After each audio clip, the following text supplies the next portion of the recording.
Hello there, I'm Finthusius and welcome to this week's episode of, PTR patch notes.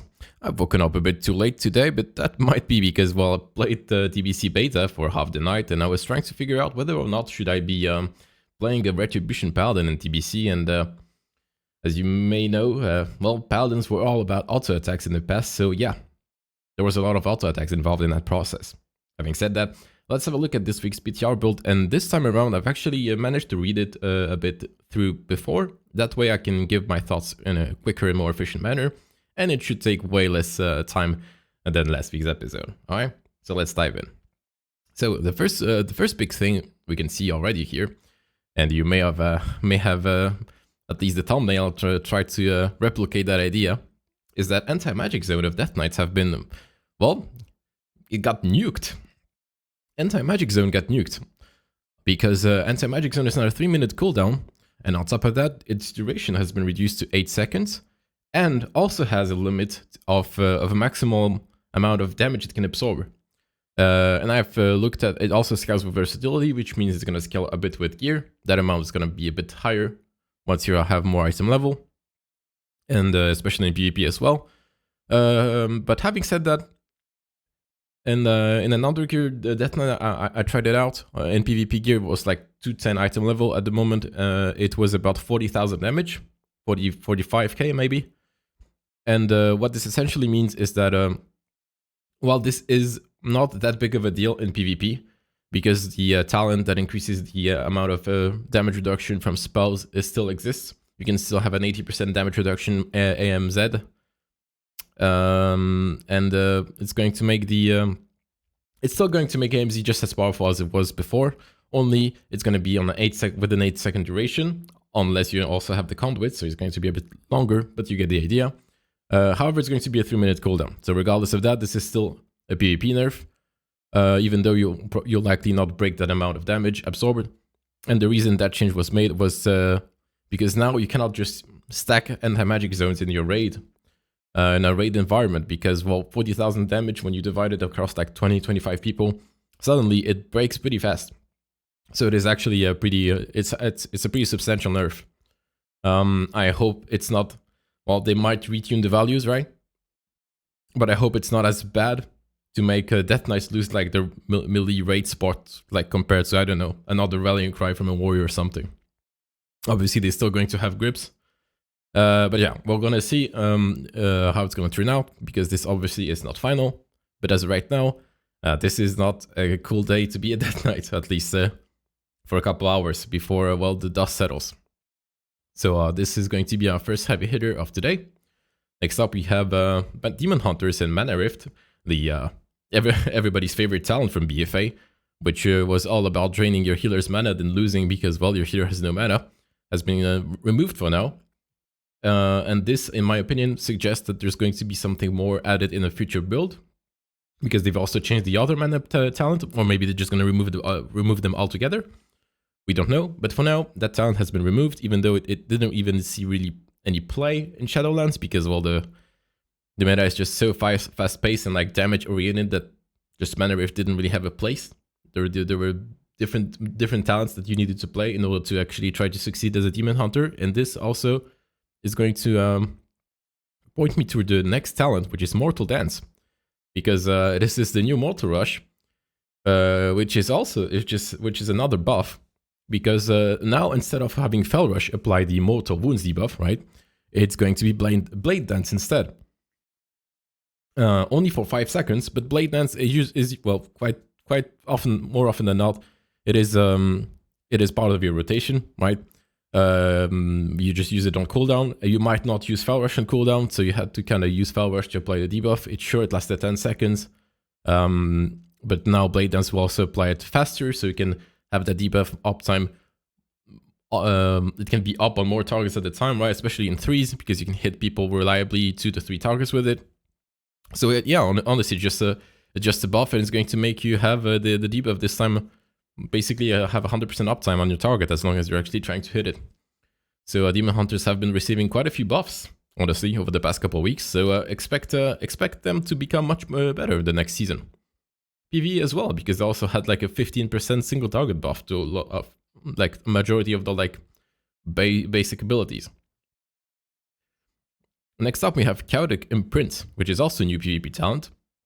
And it's going to make Throw Glaive deal damage to random... it's going to make your Throw Glaive, whenever it deals damage to any of your targets, it's going to increase target's damage taken by a magical spell by 10%, but it's random. It might feel weird, the description, especially the way I just read it, which is exactly why I went ahead and tested this out quickly. And every time basically you throw a glaive, you apply a debuff of a magical school, and it's random, and every time you throw a glaive again, it resets and applies another type of debuff again. So it doesn't stack. This means you throw a glaive once, and the target on top of your Chaos Brand, which is your Demon Hunter passive, takes 10% more fire damage. Next time you throw a glaive, it can be 10% more frost damage taken. Next time you do it, it may be 10% more shadow damage. And yeah, the worst part about this is I've tried to, well, I threw glaives for like a minute. It might not be working. Maybe this is intended, maybe it isn't. And fell damage is not part of this of the school magics that you can proc, which means basically this talent is useless for you if you're not playing with another caster. Yeah. Another problem is that, well, as mentioned before, there's just a lot of good talents that Demon Hunters need to play with. And I just don't see this version of this new talent see any play at any point, because it's just unreliable, and it's not exactly that good. So I hope they try to do something with it, or at the very least make it stack so that those debuffs can actually be applied to all like schools of magics, which technically after like a couple of seconds, like maybe like 30 seconds, you'd have all debuffs up. That would make it more appealing, but yeah, that's about it. Starburst, because now we're off the Druids, is just a small change to last week's Starburst, which also tested quickly out. And it's just going to be, Starburst is going to work in a way that it's going to bump people up, also known as knocking them, knocking up, just like there was in the spell that the Archmage had, but honestly I forgot the name. But basically it's going to knock people up, it can interrupt their casts, but that also might get changed. So I don't wanna read too much into this. And aside from, well, just a fun little talent in RPGs, I don't see this having a lot of plays in PvP, because, well, you don't exactly want to Starfall in arenas, at least right now. Maybe it is going to stay like that, and you're gonna cast the Starfall is gonna just spam and interrupt people, so it might turn out to be actually really good. All right, next up we have Hunters, and actually Hunters, I'm gonna repeat the same thing I said with Hunters as with the Mana Rift talents to Demon Hunter. You can already see that there's a lot of things that got removed, and after having read through some of them, it might suggest, at least to me, that there's a lot of there's still things to be like there's going to be more things that will come in a future build. So don't cross out Hunters just yet. I'm gonna have a look at now what the Hunters received, but you'll understand why I said this in just a second. So Hunting Pack, which is well, something that doesn't really see any play, and now it's gonna apply its effect to allies within 15 yards. And I just lied, because it already did something similar before. But yeah, there's just Hunters suffers the same problem like most PvP specs in Shadowlands at the moment, which is that they basically have 2 mandatory talents, and they can only fit in a third one. So the third one needs to be really good if you want to actually use it. And in this case, I don't see a reduced cooldown on Cheetah and granting it to allies being that good when you need to have something different. And when I'm talking about something different, let's have a look at a new PvP talent, which is Kindred Beasts. Given pet unique ability cooldown is reduced by 50% and gains additional effects. This I didn't get to test properly yet, because as I was saying, it seems a bit buggy. But what I can tell you is that this is probably going to be, as you can see, I'll already go ahead, and because there's a talent that all Hunters played, which is Wild Protector, which made your pet protect allies within 8 yards, reducing all damage taken. And that one got removed. And Hunters really suffers from being, well, pretty squishy, and that talent was pretty much mandatory for all Hunters. And this being removed also suggests that it is going to get implemented into Kindred Beasts in some form or another, which is going to make that talent, well, being flat out better. At least I would hope so, because, well, survivability is not exactly a Hunter's, well, best aspect. Haha. Nice wordplay. Having said that, there's also a new talent, which is going to be a poor man's TBC version of Bestial Wrath. Because I'm pretty sure that in TBC, Hunters were basically immune to CC when they used their big cooldown, and I'm going to assume that this is what they were trying to replicate. And now Bestial Wrath will inspire you and all nearby allied pets, right? Increase your attack speed by 50% and providing immunity to fear and horror effects. Well, while that is nice, again, I don't think you're gonna have the... It depends if the attack speed actually gonna net a lot of, like, there's going to be a big DPS increase. But just being immune to fear and horror effects instead of just all crowd controls is not as good as you, well, at least you used to be in the past. But it might. It's definitely something you can maybe play around with if you played if you're playing it like Warlocks and Priests in a single comp. It might actually be viable. It might be something you can play around with. So now let's continue, and you're gonna see something interesting. As you can see, Scorpion Sting, Spider Sting, and Viper Sting, they've all been removed, and those were things that will basically were one of those things were usually one of those talents is the one you took in the arenas as your number 3 PvP talent. So don't panic. Those stings are not getting removed without any compensation, because I'm going to scroll down a bit here and show you that there's a new PvP talent, a general one, which is, well, for all hunters, all hunter specs, and this is how it's gonna work out. It's going to be a new 1-minute cooldown. That is actually important. It's a 1-minute new poison that applies 3 different debuffs and cycles every 3 seconds. So you use Camaro Sting, and at the beginning it applies Scorpion Venom, which is going to be a 90% reduced movement speed. So basically you're not moving anywhere. After that it's gonna cycle into a silence, into a 3-second silence. And then it's going to cycle into a 20%. After the silence, it's going to be Viper Venom. It's going to be a 20% reduced damage and healing. So this is going to be quite a nasty dot. And when I say dot, in this case, it's a poison, which means classes without a poison dispel are going to have a bad time. Because it's pretty decent, but at the same time, it's 1-minute cooldown. And it doesn't feel like it's going to be that strong. Having said that, I just realized, actually, I forgot to look at this. You know what? Just check. I'll have a look at this like instantly now, because I just thought about something else. Just check the pinned comment, and I'll tell you if this was actually true. Because I just thought about, if you just apply this poison, right? It's going to last for 9 seconds. Of course, those debuffs are very strong. But still, it's a 1-minute cooldown. However,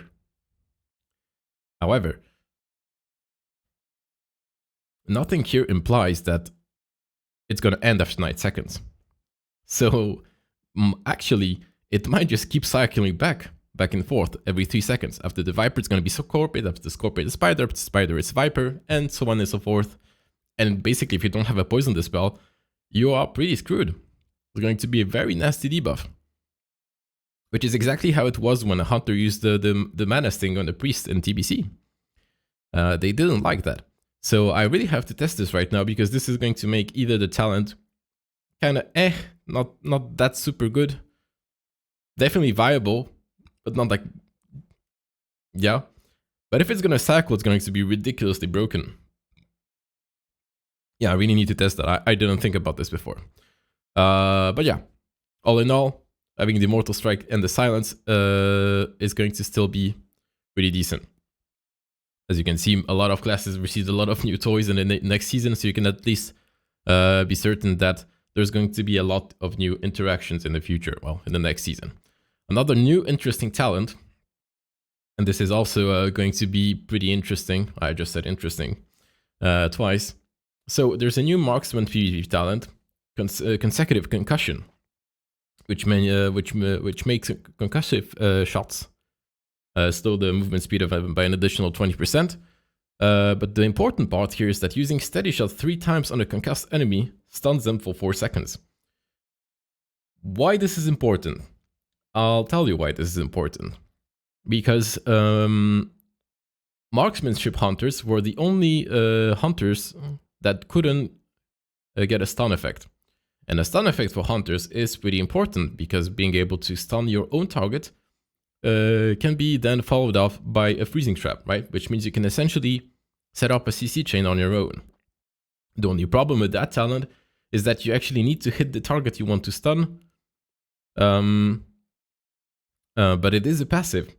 So depending on your rotation and how you would be playing it out, you could technically, well, for example, just use the concussive shot with like 3 steady shots on a healer, then following it up with a freezing trap, and then you can only swap out into the DPS, which, by the way, also during that freezing trap could get stunned by this passive effect.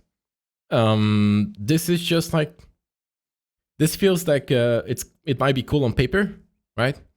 It can definitely work out in 2s.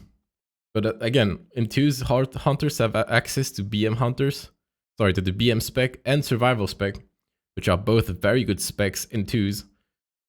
So I don't think that this is just enough for marksman to become, well, much better. It can definitely work out, right?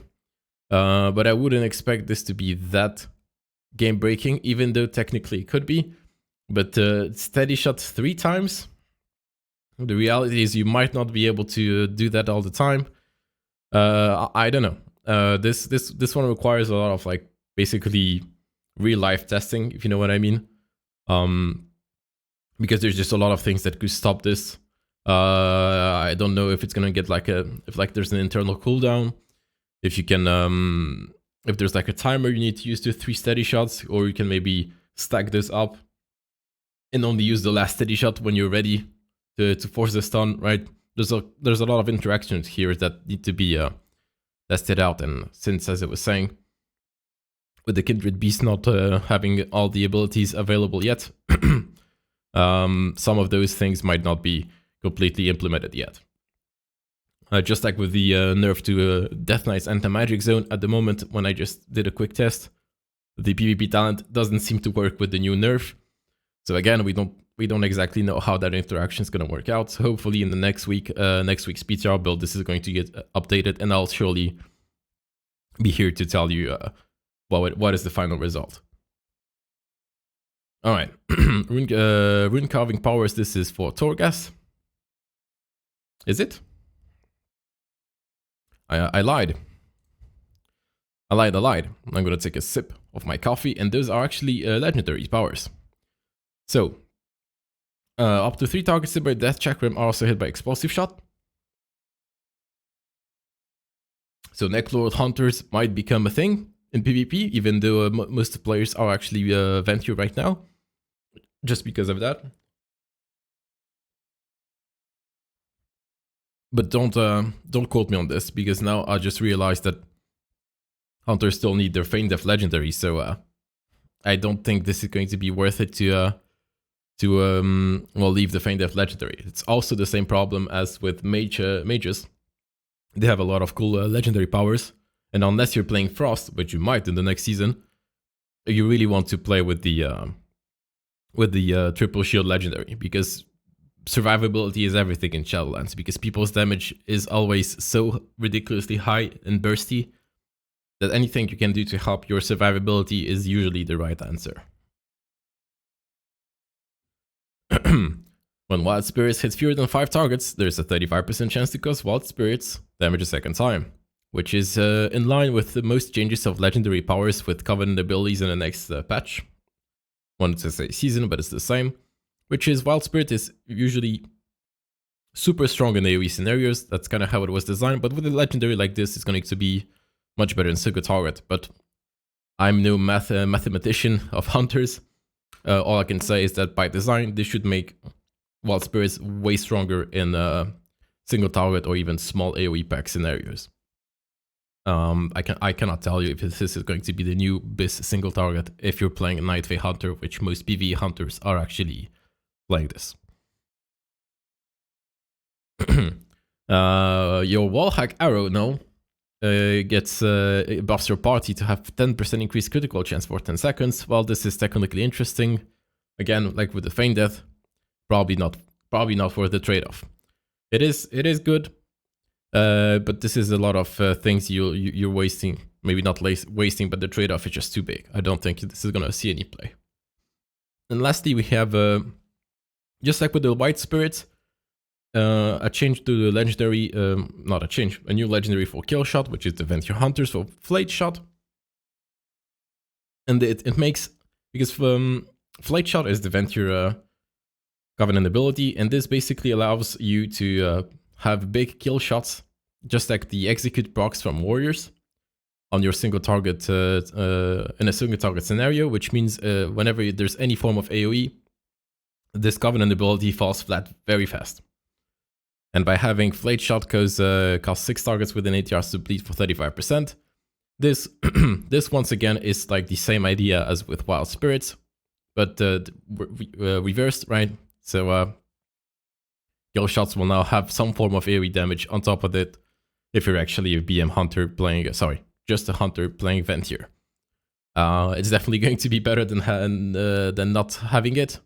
And this one might actually be see play, but at the same time, just like I was saying, if you're doing PvE, probably you'd want to be Night Fae regardless of that. It sucks because those are cool things, cool interactions they could be doing with those Covenant abilities, but since it's also tied to legendary powers, you're gonna just farm stuff for a couple weeks into an item that if you swap Covenants, that item stops working. Like, it's kind of annoying. Like, those ideas are cool, but why cannot this at least be like a conduit type of effect on those Covenant abilities instead of tying it to legendary powers? Exactly, just on the top of my head, just thought about it. Why cannot all those new legendary powers that try to increase the potency of the Covenant ability, like if an ability is like mostly single target, why cannot they add in this patch a new conduit, which is basically that legendary power which tries to make your single target Covenant into some form of AoE, and those AoE conduits have some form of single target bonus, you know, to like try to balance it out a bit, at least give you the tools to do so.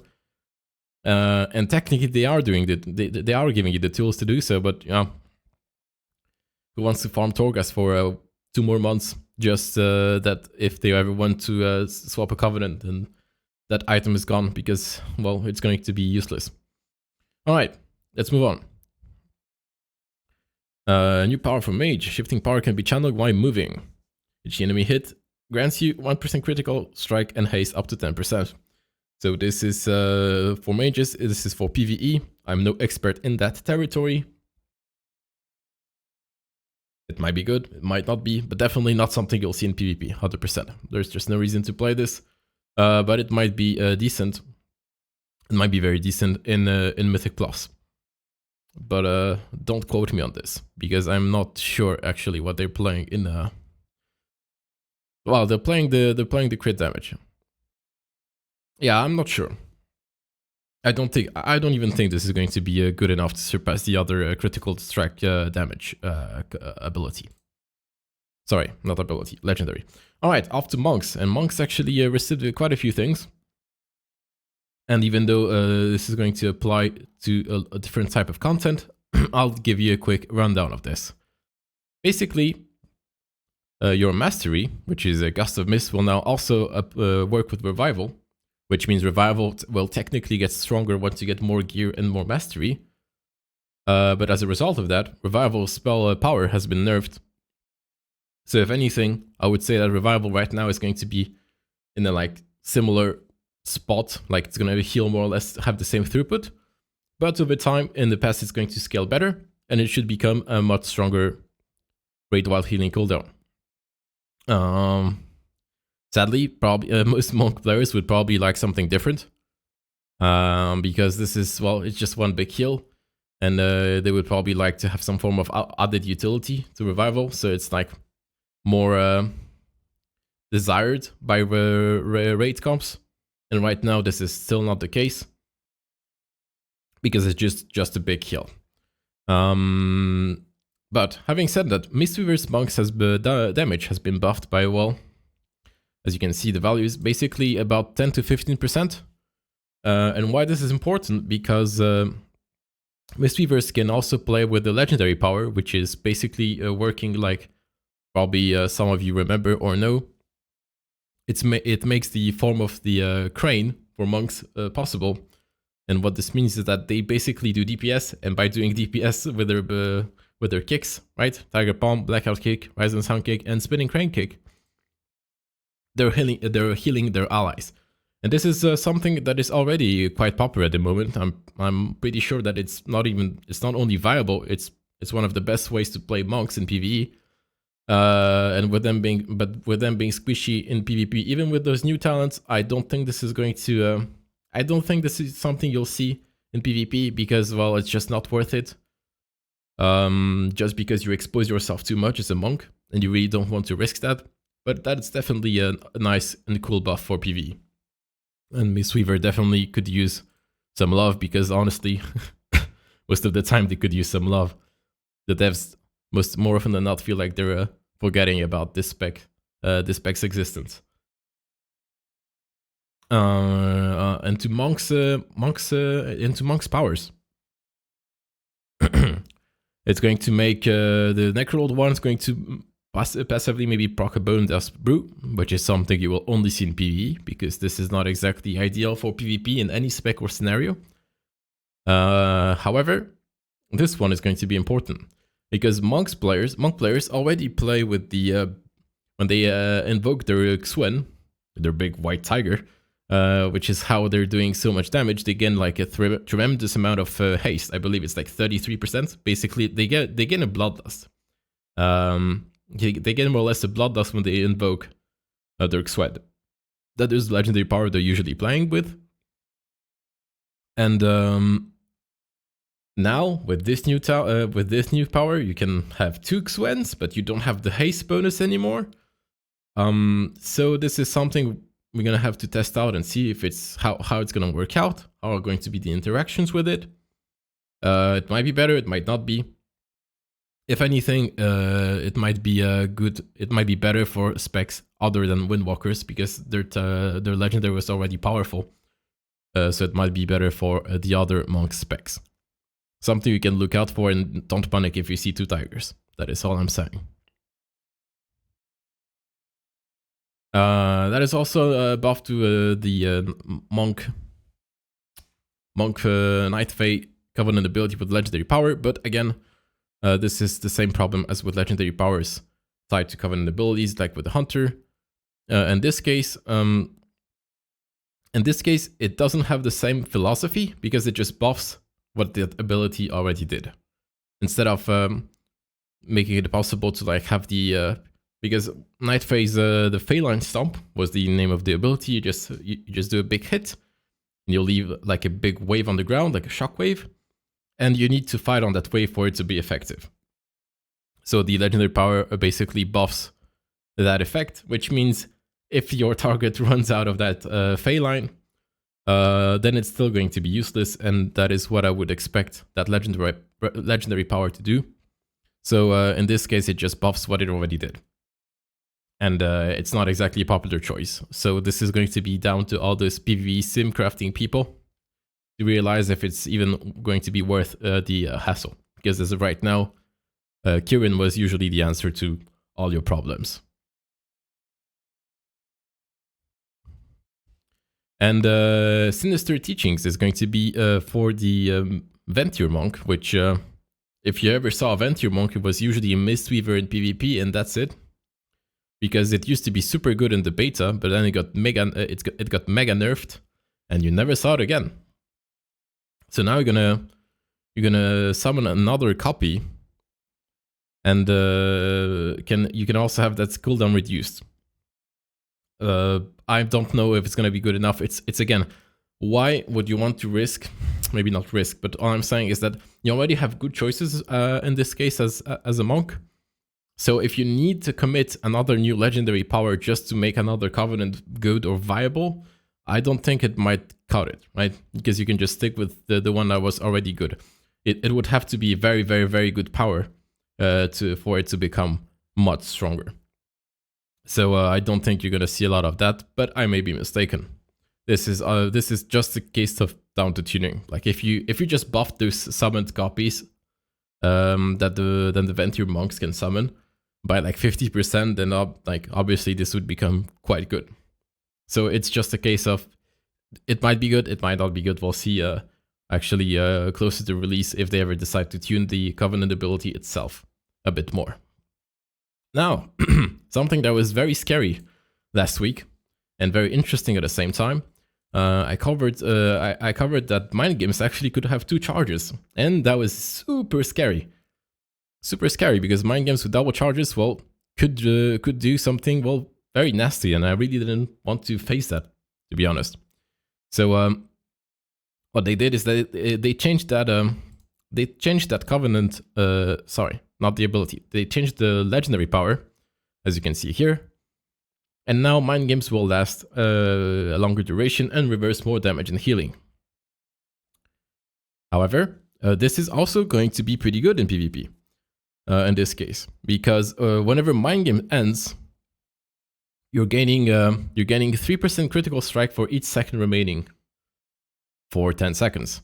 And of course, like the 3000 second you can see, increased duration is the tooltip error. But we can assume this is going to be 3 seconds, which means mind game is going to be a 9-second debuff.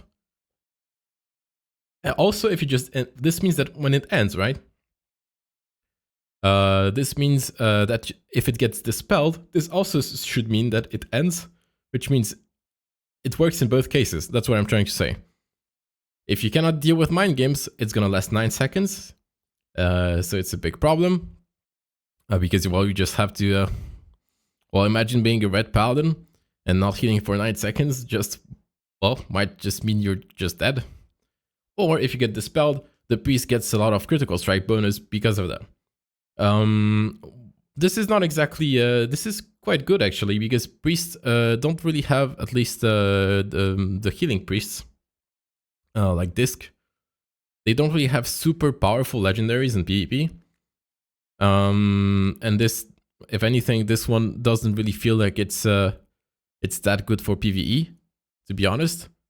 Even though mind games was played by Disc priests in PvE, because 10% damage and healing, I don't think it's better than what they usually are using for the Spirit Shell, but at the same time, Spirit Shell is also getting nerfed. So yeah, once again, a case of down to tuning, we'll see. But if anything, this is going to be good for PvP. However, having said that, mind games with the double charge felt way stronger than this anyway. But I'm good because, well, my double mind games felt like oppressive, to be honest. I'm happy they changed this. There's a new Night Fae power, but I'm just gonna mouse over it because I didn't test this one out just yet, and I'm not even sure how it's gonna work out because I don't have enough information. But the logical conclusion would be that you can now buff,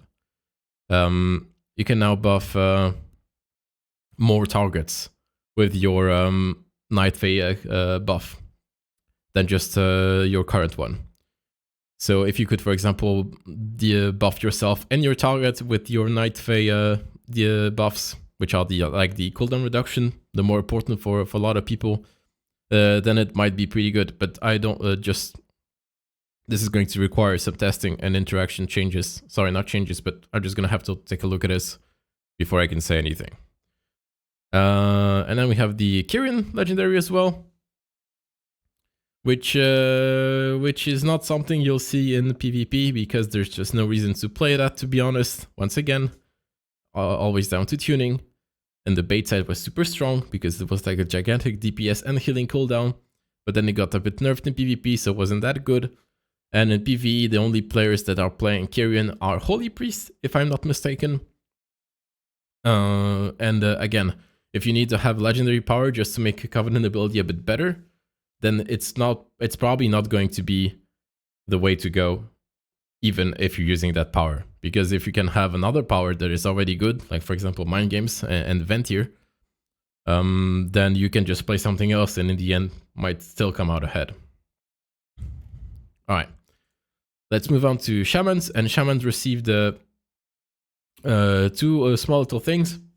The first one is going to be that Purifying Waters has been removed, and honestly people, which is what healed you when you used the Purge, and it's not something you saw in Shadowlands at least, because well 3% HP right now is just not enough.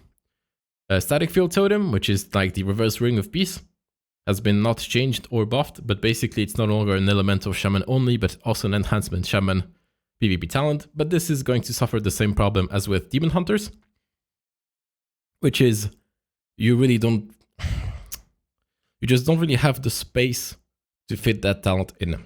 So I doubt you're gonna see, I doubt it you're gonna see this totem see a lot of play as enhancement, because you need your healing cooldowns. Your healing talent, you need your healing talent, you need your grounding totem, and then you need either Thunder Charge, which is the party like cooldown reduction, or your party Bloodlust. And when I say party, I mean your ally, because it's just one other target. So yeah, it's the same problem as with a lot of specs, which is kind of sad, because it makes it that you cannot really, even if you design cool stuff, you can't really use them. Which can only suggest that even though the PvP talents as a whole, I don't really mind that system too much, it feels like it's not as cool as it could be if you just allow people to, like, I don't know, maybe get a fourth choice, maybe 5 with all these new additions, at least 4. That would be way more, that would be way cooler in my opinion. Just let the people have fun, Blizzard. Why would you design stuff that it cannot be played with if there's no possibility to fit this in?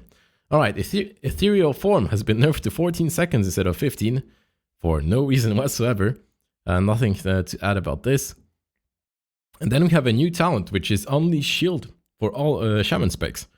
And this is going to it's going to be a new ability on a 20-second cooldown, which is going to grant you another effect based on the shield you have on yourself. So Lightning Shield will allow you to knock people away from you.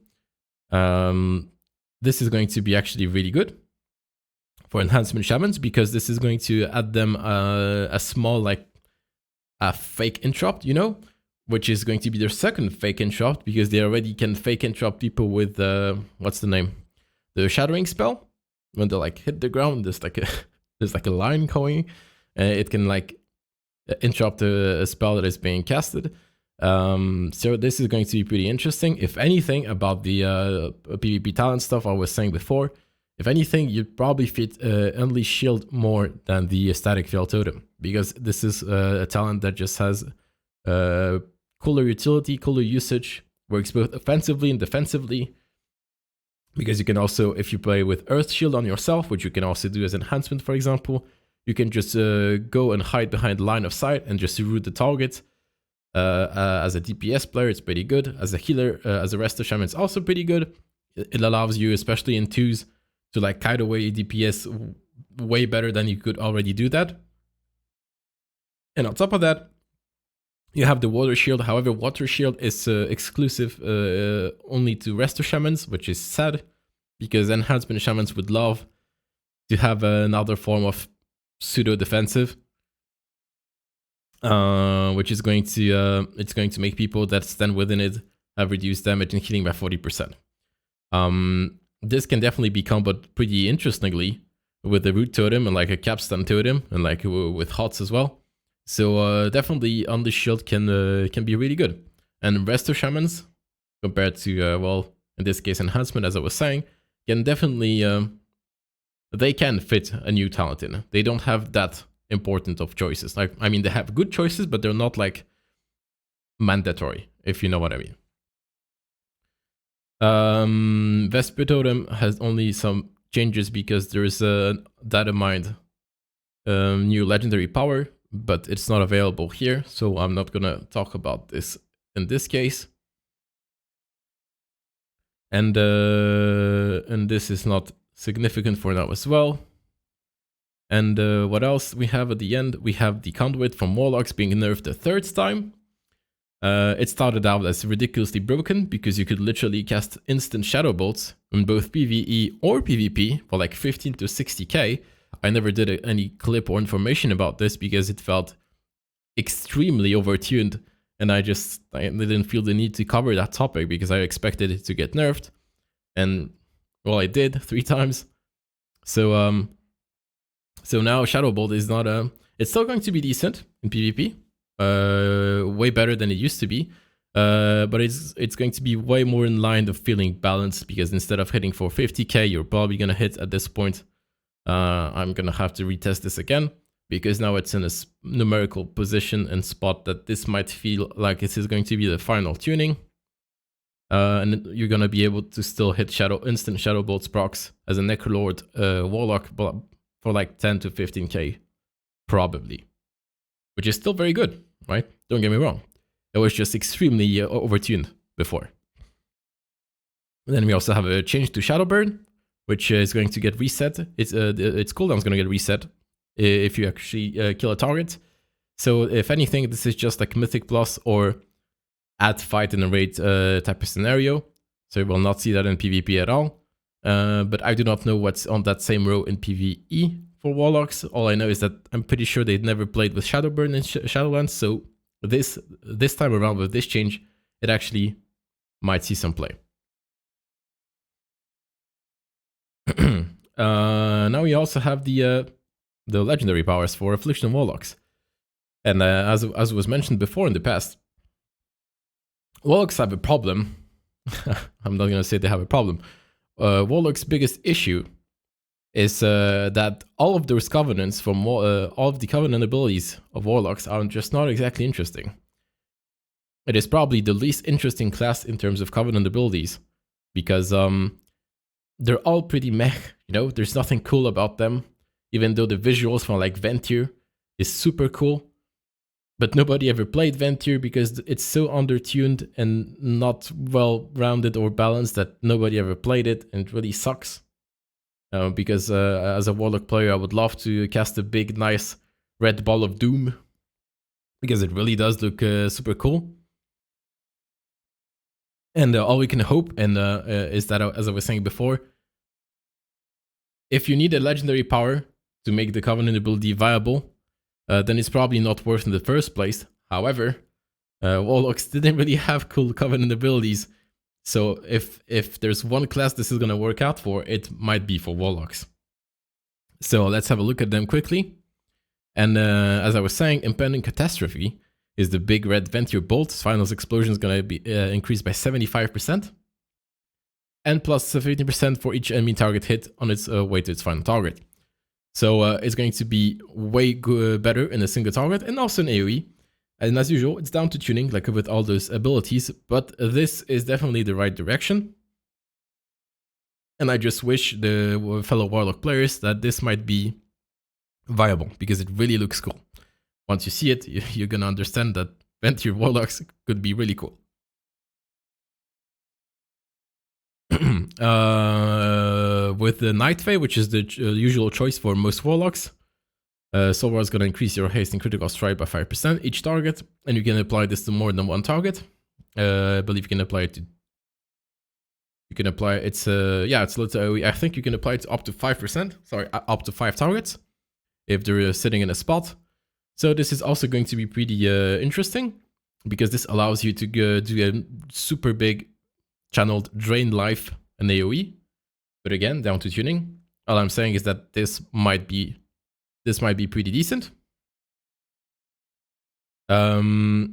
This is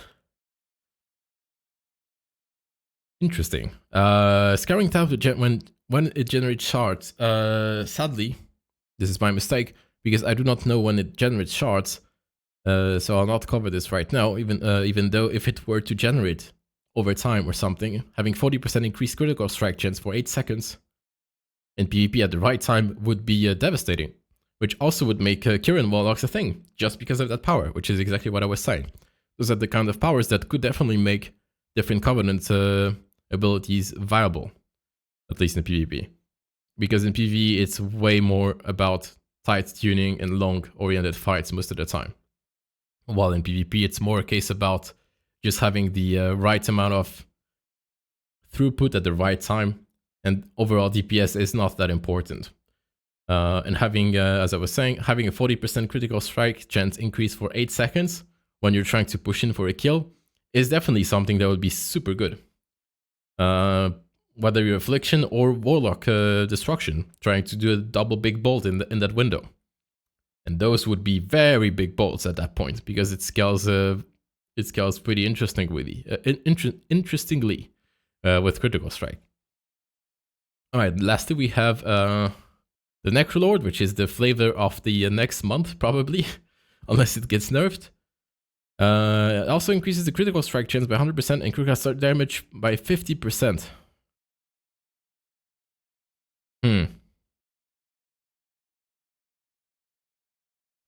Wow.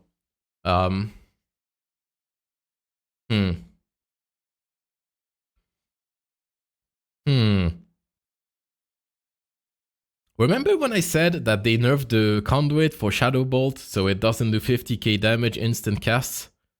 Yeah, sorry, but the reason it did 50k instant casts is because you play with another legendary that increased your Shadowbolt damage by about 75%.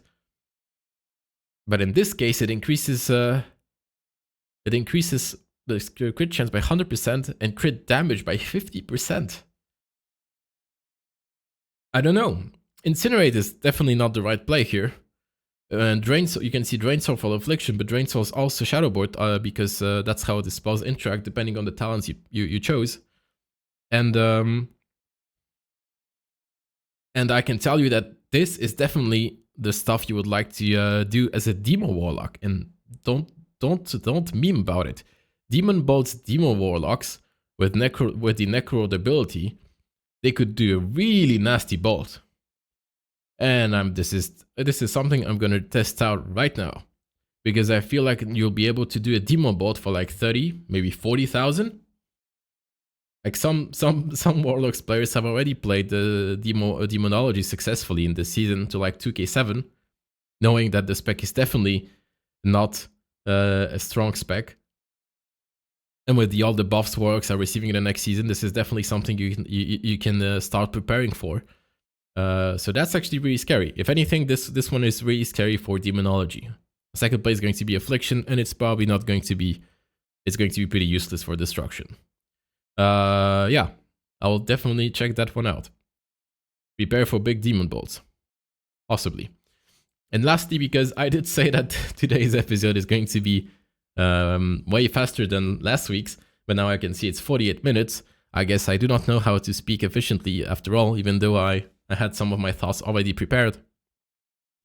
But yeah, I promise next time I'll try to do even better.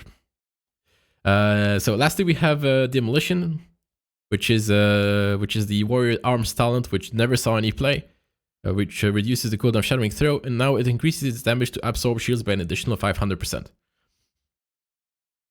It's also not gonna see, like, there are no big shields in the game, to be honest, unless you like try and hit the enemy mage with his shield, you know, legendary power, but then you're losing Shattering Throw, so we cannot break the ice block. So, and again, you're losing a PvP talent just for this, and Arms Warriors have a lot of good PvP talents and like mandatory. I don't know. If anything, you can probably make some cool clips of you trying to kill a mage with Shattering Throw without them being able to ice block.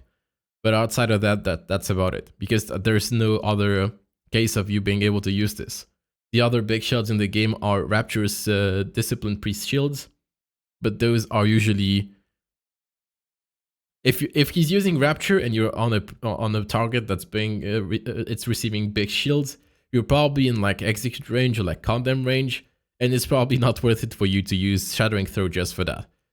Once again, if that Shattering Throw would do 50k damage to shields, then yeah, probably. But it's not going to be the case. It's probably going to do like 20k, which, as I was saying, can just be useful against mages, and that's probably about it. All right, we hit the 50-minute mark. I'm very sorry for this. I tried my best. I will try and improve over the next coming weeks. I will definitely be back next week with the next PTR build.